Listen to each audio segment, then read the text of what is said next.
Well, Father David Ross, of course, has been reading, and he's got an exciting book to talk about. It is the book Jellyfish Age Backwards, and Father David Ross is with, of course, Director of Community Engagement at LCC. So thanks for joining us. Thank you, thank you. All right, first of all, you said this book was kind of technical, so pre-warn people about that. No, when I started to read the book, it was really, well, the title caught my attention. Oh, sure. So when I started to read the book, I found it fascinating. For example, do you know what the oldest tree is, oldest known tree is on this earth? It's called Methuselah. Oh, they named it? It's called cool. Methuselah. It's out in California. It's 4,853 years old.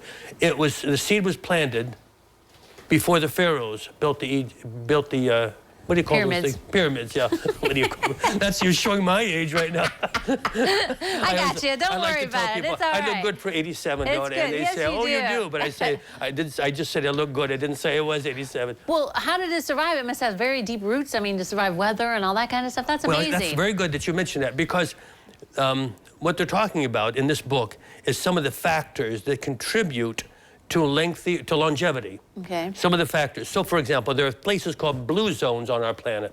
Blue zones are certain places where people seem to live a lot longer. For example, Loma Linda, California, Icaria, Greece, Sardinia, and there's another place. Someplace in China, probably. No. Oh, okay. But what's happened? It has to do a lot with the familial ties. It has a lot to do with the lifestyle there. But one of the interesting things is like a tree, for example. Did you know if a tree is not struck by wind, it will die? Trees need wind. In other words, what they're saying about us is that we humans, to lengthen our life, have to have stressors in life. Hormesis is the technical term. So to the extent that we have stressors in our life, is going to enable us to live longer. So, for example, I go to the Y. I hate it. I always say, when I die, if I open my eyes and see the letters Y, did I tell you this? I see the letters YMCA above my head, I'll know I've gone to hell. Because we still love you, YMCA. No, yeah. I do love the YMCA. That's why I go every day, because hopefully I'll live a lot longer.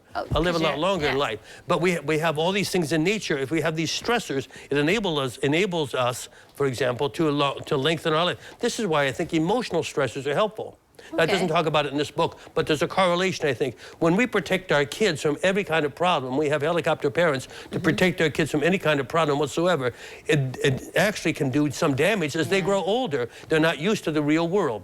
So this book doesn't bring that up, but it talks about all kinds of other things. For example, fasting. Fasting was big in the 1960s. Okay. It's beginning to come back again. Yeah. And fasting is one of the things that will contribute to a lengthier life. To a lengthier life. Not necessarily, it's not necessarily about the caloric intake, but it has to do with the discipline of fasting.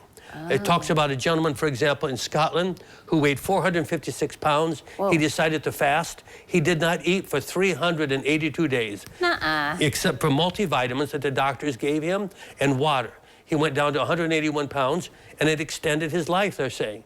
Oh, I'm sure it did, yes. Well, what about the jellyfish part? It's only, what's interesting about it, there's only 2 pages to talk about the jellyfish in there. Really? So we all start with a single cell.